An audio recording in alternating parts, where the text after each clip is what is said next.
les montagnes du sud Kivu. Nous sommes dans l'est du Congo, mais nos guides sont des rebelles burundais. Ils sont membres d'un nouveau groupe armé, le Fronabu Tabara. Ils viennent du Burundi, juste en face, dans la vallée, de l'autre côté du lac. Leur leader accepte pour la première fois de rencontrer des journalistes, mais il nous faudra près de 2 jours de marche pour arriver au sommet de ces hauts plateaux. Nous suivons les chemins escarpés qu'empruntent chaque jour les commerçants de la région, chargés de nourriture, manioc, haricots. Nos guides sont aux aguets, les postes de militaires congolais se sont multipliés ces dernières semaines. Ils craignent d'être suivis. Parmi ces rebelles, certains étaient des opposants menacés par le pouvoir. Devant le régime, on n'a pas fait prendre les armes parce que c'est très difficile au Burundi de défendre les droits. Appartenir à un parti d'opposition au Burundi, c'est pas un droit, mais c'est une faute et qui est punissable par la mort. Nous sommes à près de 2500 mètres d'altitude, dans le territoire des Banyamulenge, des Tutsis venus du Rwanda ou du Burundi. Ils se sont installés dans ces hauts plateaux il y a des siècles, à la recherche de pâturage pour leurs troupeaux. Mais ce cadre d'apparence paisible, difficile d'accès, est devenu le repère de nombreux groupes armés. Nous approchons du but. Des hommes de la garde rapprochés du chef nous ont rejoints pour nous guider vers un endroit sûr. Celui qui a fondé le Fronabu Tabara, le voici, le général Moïse. C'est un Tutsi, un ancien officier. J'étais militaire dans l'armée au Burundi. Quand le nouveau pouvoir est arrivé à la tête du pays, il a eu un esprit de revanche. Beaucoup de gens ont été marginalisés, exclus.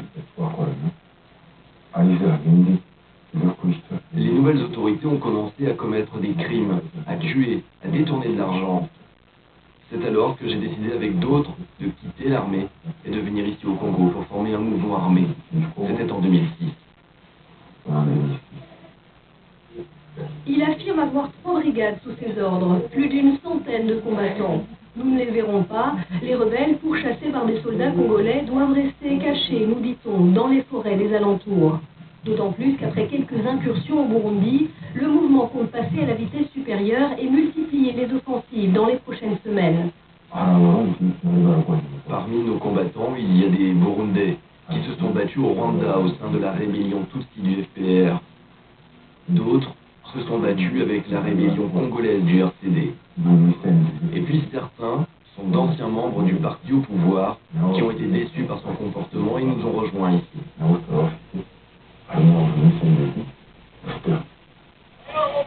L'entretien est régulièrement interrompu.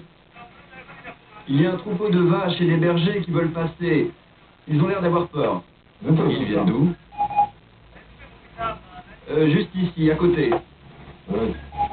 Et on va pas leur dire qu'il n'y a pas de problème. Ils peuvent les laisser passer. Le noyau dur de la rébellion est constitué de Tutsis, qui ont pris les armes contre le président Hutu, Pierre Nkurunziza. Mais le problème ne serait pas ethnique. Il y a de nombreux Hutus parmi nous. Notre mouvement ne fait pas de distinction entre les ethnies. Les Hutus, il y en a beaucoup. Notre objectif, c'est de faire tomber le régime du président Nkurunziza et les hommes qui l'entourent parce qu'ils se comportent mal. Difficile de savoir à quel point ces hommes sont menaçants pour le régime en place au Burundi. Leurs armes proviennent d'autres rébellions et ils n'ont aucun appui de pays étrangers. Ils sont sous la menace des services secrets burundais, mais aussi rwandais et congolais, qui veulent à tout prix éviter une nouvelle déstabilisation de la région. Pendant ce temps, au Burundi, le climat ne cesse de se dégrader. Des violences politiques ont déjà fait des centaines de morts en un an. Fin septembre, c'est le choc. Le massacre de Gatumba est un tournant. Vous pouvez me tuer! Vous pouvez me tuer! Je ne bougerai pas d'ici! Je veux récupérer le corps de mon mari! Je ne bougerai pas d'ici tant que je n'aurai pas récupéré son corps! 39 personnes sont massacrées dans ce bar à quelques kilomètres de la capitale, Bujumbura. Des hommes en uniforme ont tiré dans la foule sans distinction. Il n'y a aucune revendication à ce jour. L'ampleur de ce massacre a réveillé les souvenirs de la guerre civile entre Hutus et Tutsis, 300 000 morts entre 1993 et 2003. Le président Pierre Nkurunziza se rend rapidement sur place pour se recueillir devant les corps des victimes, avant de décréter un deuil national de 3 jours. Je vous promets, au nom du gouvernement, que quel que soit le temps qu'il faudra, ceux qui ont commis ce massacre seront arrêtés, mis hors d'état de nuire et traduits devant la justice. Et les coupables sont rapidement désignés par les autorités. Des opposants immédiatement interpellés. Mais des médias locaux accusent le pouvoir d'avoir lui-même orchestré la tuerie pour discréditer l'opposition. Depuis les dernières élections de 2010, la tension politique est à son comble. Des centaines de militants de tous bords sont assassinés. C'est ce que dénonce cette organisation de défense des droits de l'homme, l'APRODH. Elle a recensé près de 200 assassinats politiques au cours des 6 derniers mois. Aujourd'hui, son président enquête sur la mort de 2 militants des FNL, les Forces Nationales de Libération. C'est le mouvement le plus touché par cette campagne d'élimination. Je vous emmène à l'endroit où il y a eu un crime, il y a eu des exécutions, que nous appelons exécutions extrajudiciaires de 2 personnes qu'on accusait d'être d'un parti politique d'opposition, FNL. Dans ces enquêtes, cet ex-policier peut s'appuyer sur ses anciens réseaux. La plupart des gens qui sont exécutés par la police avec les agents du service national de renseignement. C'est dans cette maison que les 2 hommes ont été tués, selon la police. Une arrestation de bandits armés qui aurait mal tourné. Mais pour Pierre Claver, il s'agit d'une mise en scène pour maquiller l'élimination des 2 opposants. Voilà, par exemple, c'est la photo que nous avons prise le même jour, et pour montrer que quand même, si c'était dans les médias, on pouvait constater l'histoire sur son corps, mais vous voyez que c'est sec. Ce qui nous a montré qu'on a amené le corps ici. Cette affaire, comme toutes les autres qu'il a portées devant la justice, a été classée sans suite. L'impunité est totale. Et ceux qui commettent même ces exécutions, ils ne sont pas poursuivis aujourd'hui, alors qu'ils sont des institutions, ils sont de l'administration, ils sont de la police, raison pour laquelle disons que aujourd'hui la justice, je dirais que la justice ne fonctionne pas, je dirais que la justice est pilotée par une police, je dirais que l'impunité gangrène le pays. Malgré de nombreuses menaces de mort, Pierre Claver ne se contente pas de dénoncer. Il vient en aide à des civils en danger. Et il n'est pas le seul. Derrière ces murs se cachent des opposants. Ils sont 5 à avoir trouvé refuge dans les locaux de la Commission nationale des droits de l'homme. Ces 5 militants sont des Hutus, la même ethnie que le président. Ils ont pourtant échappé de justesse à un assassinat. Nous sommes ici car nous craignons notre propre sécurité qui est menacée par les membres du gouvernement. Un certain nombre de nos camarades ont été tués. Pour celui qui les héberge, la situation est grave mais pas comparable à celle de la guerre civile. La question Hutu-Tutsi a beaucoup diminué dans le pays. Ce n'est plus le problème numéro 1 du pays. Maintenant, c'est beaucoup plus une question de pouvoir, d'accès au pouvoir et des dividendes que donne ce pouvoir. Après 5 années de répit, où la vie semblait reprendre son cours, où les Burundais ont appris à revivre ensemble, l'ombre de la guerre refait surface.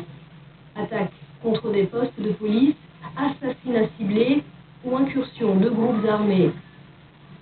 Pourtant, les autorités restent quasiment muettes. Le chef d'état-major, le général Niyombare, tente de dédramatiser la situation. Moi qui suis un ancien rebelle, moi je n'ai pas encore senti qu'il y a une rébellion. Je sais comment ça naît, je sais même comment ça se prépare. Ce que je vois autre chose par la rébellion. C'est une situation de banditisme qui vraiment vient aussi d'une situation économique très difficile où tout le monde veut avoir quelque chose à mettre sous la dent en utilisant tous les moyens. Et puis avec pays où nous avons mis plus de 20 ans à s'affronter mutuellement, où presque tout le monde sait manier les armes. Rebelles ou bandits, le risque en tous les cas pour le pouvoir, c'est que l'opposition politique s'allie à ces nouveaux groupes armés et fédère tous les mécontentements de la population. Tous les indicateurs économiques sont en effet dans le rouge. 2 Burundais sur 3 vivent sous le seuil de pauvreté avec moins d'$1 par jour. La corruption, elle, atteint des sommets dans les classements internationaux. Le pays est de loin le plus corrompu de toute l'Afrique de l'Est. Depuis quelques mois, les villas poussent comme des champignons à Bujumbura. Elles forment sur les flancs de collines de nouveaux quartiers réservés aux élites. Pour beaucoup d'habitants, elles sont les témoins les plus visibles des détournements de fonds et de l'enrichissement illicite des proches du pouvoir. Des révélations sur le récent carnage de Gatumba diffusé sur la RPA. Après l'interrogatoire, le rédacteur en chef de la RPA est rentré chez lui. Aucune autre convocation ne lui a été remise. Face à un pouvoir qui bâillonne toute opposition, les médias indépendants sont la seule voix discordante. Dernier îlot de pluralisme où l'on aborde sans tabou tous les sujets qui fâchent. Mais cette liberté d'expression, rare en Afrique, est aujourd'hui menacée. Les journalistes sont régulièrement arrêtés et interrogés. Mais dans cette radio, pas question de se taire. J'ai grandi dans la guerre. La guerre en 93, quand elle avait commencé, j'étais jeune, j'étais dans l'adolescence. J'ai pas envie que mes enfants survivent ou vivent dans ce genre de situation. C'est pour ça que ça nous touche, et tout un chacun doit être touché par ces problèmes. Et c'est pour ça qu'on en parle, qu'on essaye de vouloir changer quelque chose. Le spectacle n'est pas rare, mais il fait toujours le même effet. Au Burundi, quand les hippopotames sortent du lac Tanganyika avant la tombée de la nuit, on dit qu'ils apportent la paix dans le pays. Certains veulent croire à ce signe, mais d'autres guettent avec inquiétude ces montagnes du Sud Kivu, où nouveaux rebelles et opposants politiques de tous bords, Hutus comme Tutsis, pourraient unir leurs forces dans une nouvelle guerre.